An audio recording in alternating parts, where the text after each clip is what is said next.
السلام علیکم۔ السلام علیکم۔ وعلیکم السلام ورحمۃ اللہ وبرکاتہ۔ میرے بھائی کون اور کہاں سے؟ حکیم صاحب میں اٹلانٹا سے بول رہا ہوں، امریکہ سے۔ جی امریکہ سے، کیا نام ہے آپ کا؟ میرا نام عبد المعید ہے۔ عبد المعید صاحب فرمائیے۔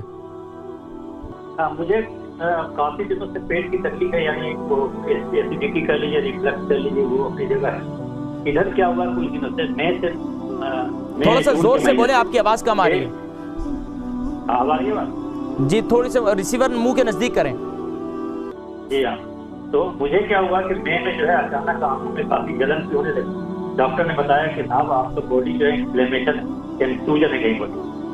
پھر ابھی جو ہے اگر میں اچانک ایک دن مجھے بخار آیا، اس کے بعد پیشاب میں درد اور جلن، اور اس کے بعد ڈاکٹر نے بتایا بایوپسی وغیرہ کی، الحمدللہ سب کچھ ٹھیک ہے۔ ڈاکٹر نے پھر بتایا کہ آپ کے جسم میں جو ہے ساری چیزیں ٹھیک ہیں بلڈ کی، لیکن آپ کے جسم میں سوجن ہے، انفلیمیشن۔ اور مجھے سائنس کی پرابلم ہمیشہ رہتی ہے، ہلکی سی آواز چلی، موسم بدلا اور ٹھیکیں آنی شروع ہو گئی۔ آپ کی آواز نہیں آ رہی؟ جی میں سن رہا ہوں آپ کی بات۔ تو مجھے جو ہے ہلکے سے موسم کے بدلنے سے یا بارش ہوئی، ہوا ہوئی، وہ سائنس کی تکلیف شروع ہو جاتی ہے جی۔ اور سینے میں ہلکی سی ٹھنڈ لگی اور سینے میں جگنا۔ اچھا یہ بتائیے آپ کی عمر کتنی ہے؟ میری عمر 58۔ 58 ٹھیک ہے۔ آپ کو حاجت صحیح ہوتی ہے، ٹوائلٹ وغیرہ صحیح جاتے ہیں؟ نہیں، کانسٹیپیشن بہت زیادہ ہے، میں کچھ بھی کھاؤں، کوئی بھی چورن لوں، کچھ بھی کروں۔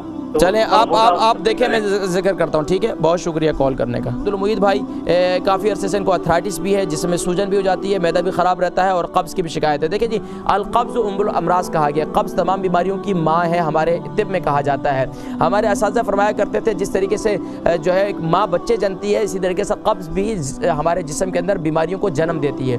تو اب قبض کو دور کرنے کے لیے سب سے بہترین طریقہ میں نے جو بتلایا ہے کہ قبض جس کو بھی ہو وہ رات کو یہ انجیر گھیلا کریں، 3 دانے انجیر جو ہے، اور کوشش کریں کہ یہ وائٹ انجیر ہونی چاہیے، اس کو گھیلا کر لیں اور صبح اٹھ کر اس کا پانی بھی پی لیں، اور یہ جو ہے آپ یعنی کہ یہ انجیر جو ہے اس کو کھا بھی لیں، تو آپ انشاءاللہ دعائیں دیں گے۔ اور اس کے ساتھ ساتھ اگر آپ کو شوگر نہیں ہے، کیونکہ آپ نے شوگر کا نہیں بتایا، اگر آپ کو شوگر نہیں ہے تو رات کو سوتے وقت جو ہے دودھ کے ساتھ میتھی دانہ گرائنڈ کر لیں، اور میتھی دانے کو رات کو جو ہے آپ دودھ کے ساتھ استعمال کریں، صبح اٹھ کر انجیر استعمال کریں، تو انشاءاللہ آپ دعائیں دیں گے اور اگلے 7 دن میں مجھے دوبارہ بتلائیں۔